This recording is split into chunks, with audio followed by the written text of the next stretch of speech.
Is next? After Trump wins a second term, what happens to populism as the Republican Party looks ahead to the 2024 election and beyond?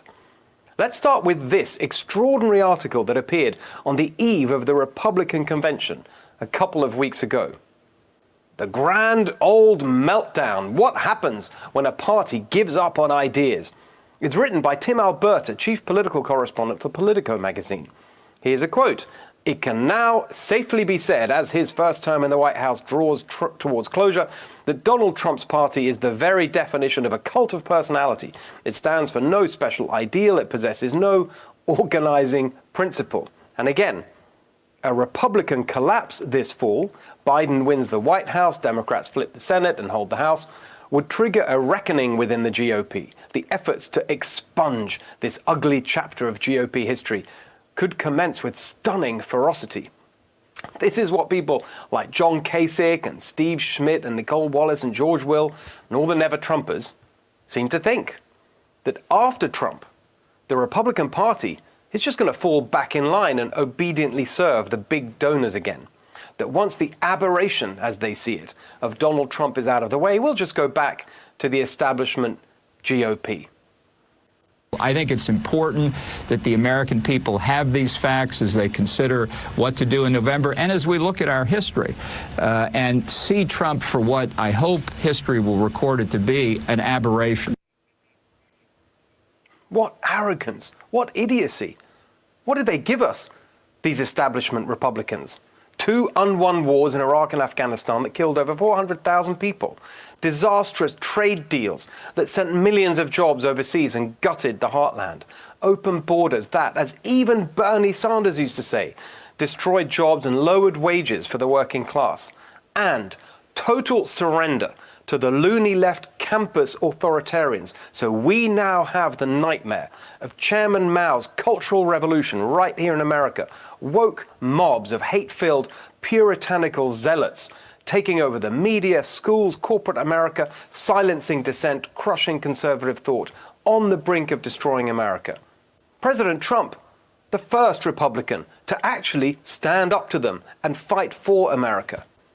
These never-Trumpers and establishment Republicans are utterly delusional if they think anyone except their smug friends in the media bubble want to go back to how it was before Trump.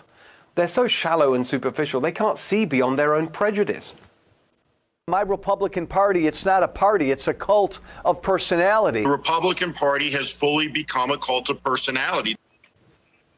The establishment Republicans, just like the establishment generally, totally underestimate this president. They idolize Obama because he talks like a college professor. But what did Obama actually achieve, intellectually speaking? He didn't change anyone's thinking.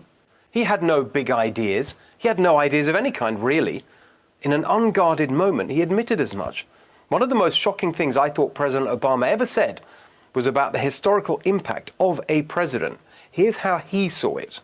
Quote, "At the end of the day, we're part of a long-running story. We just try to get our paragraph right."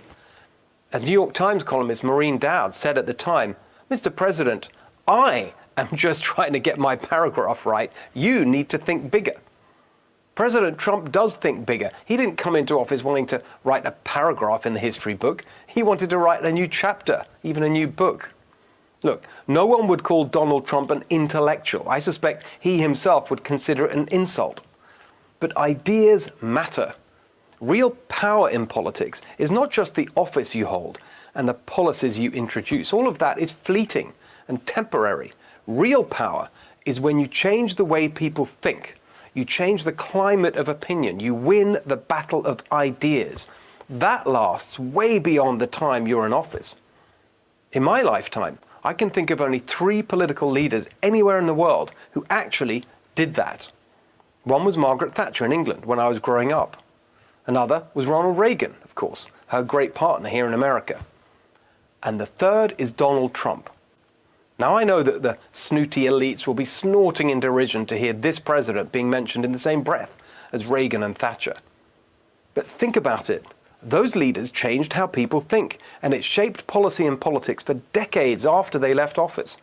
With the force of their will, they overturned the consensus of their day on the role of government, the size of the state, the importance of free markets. And that's exactly what Donald Trump has done in his first term. He's overturned the establishment consensus on China, on endless war, and on trade and manufacturing. Before Trump, people said, we need to appease China. We need to be the world's policeman. Globalism is the future, so there's no point fighting it. After Trump, who thinks any Republican running for president in 2024 or 28 or 32 for that matter would get anywhere on a platform that is pro-China, that pushes foreign military engagement for some notion of America's role in the world, that takes the side of global corporations on trade and immigration instead of American workers? Forget about it. Trump has, in some cases pretty much single-handedly, given that he had the entire establishment against him, brought about a sea change in the intellectual climate. That is his lasting legacy. And that's the future after Trump. The new conservative populism we talk about here. Pro-business on tax and regulation, pro-worker on trade and immigration. Donald Trump has been understandably focused on the economy. He's a businessman after all. In 2016, the priority was jobs. And now, because of the virus and the shutdowns, it's the priority in 2022. But in 5 years' time, 10 years' time, the next generation of conservative populists will have the chance to broaden the vision. At the top of the show every week, we talk about being pro-worker, pro-family, pro-community, and pro-America. President Trump's conservative populism has certainly focused on the pro-worker and pro-America part. But smart thinkers in the conservative populist movement are looking ahead to the next revolution: stable families, strong communities, and more. We'll discuss some of that tonight. And above all, remember that President Trump's revolution is not an aberration. Positive populism is here to stay.